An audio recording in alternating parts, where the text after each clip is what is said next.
Hello everyone. In this video, we will discuss current theories of criticism. Introduction. The field of literary criticism has witnessed significant transformations since the early 20th century with the emergence of numerous innovative theories and methods of critical analysis. This video explores the evolution of literary criticism, focusing on the prominent critical modes that have surfaced from the 1920s to the 1990s. We will examine each critical mode in chronological order, highlighting their key features and contributions to literary interpretation. Russian formalism.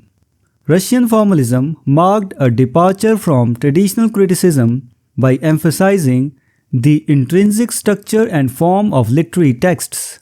It sought to identify the unique artistic devices and techniques employed by writers to create meaning. Key concepts included defamiliarization, where everyday language and imagery were rendered unfamiliar to evoke fresh perspectives, and the focus on literary devices such as rhythm, meter, and plot structure. Archetypal criticism. Archetypal criticism, inspired by ideas of Carl Jung, delved into the realm of universal symbols and motifs found in literature.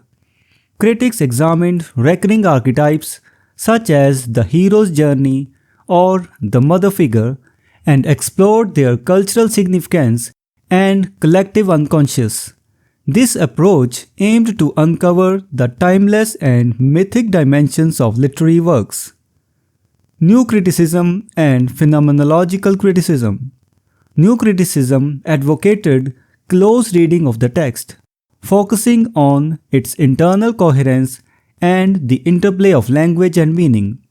Critics eschewed authorial intention and biographical context, emphasizing the autonomy of the literary work. Phenomenological criticism explored the reader's subjective experience of the text, analyzing how the reader's consciousness interacts with the literary world.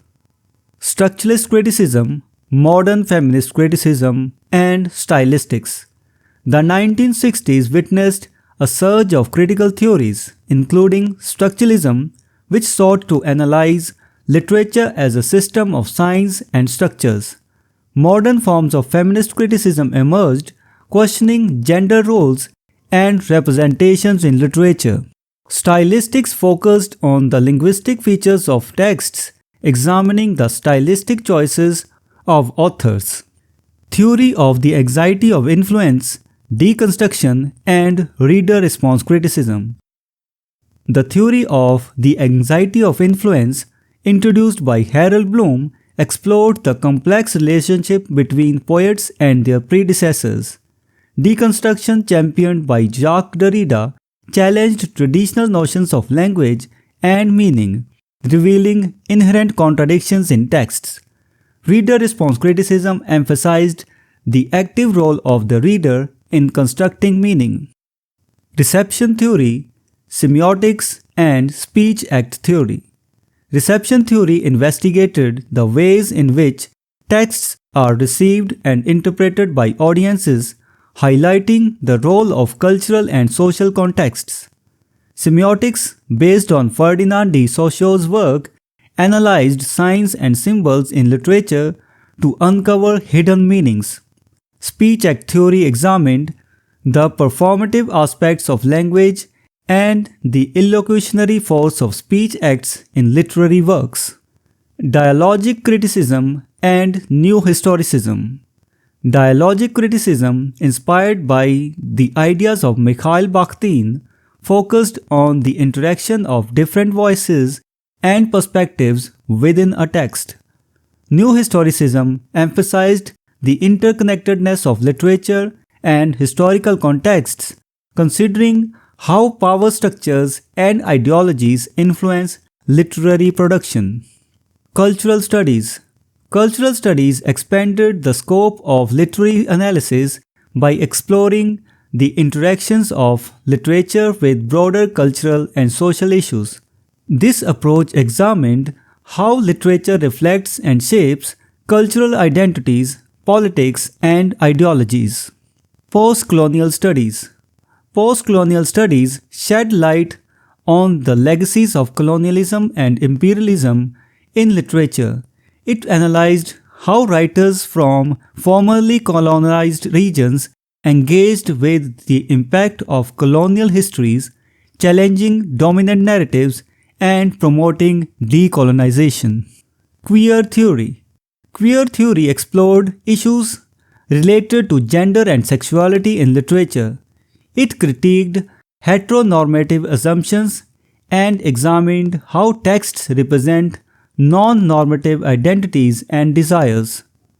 Conclusion.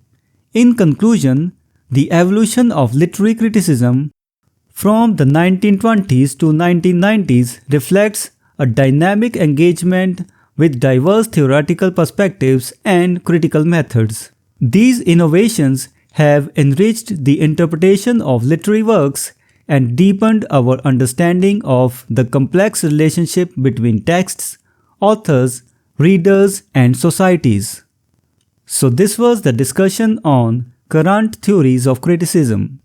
We will meet in the next video and discuss some other term.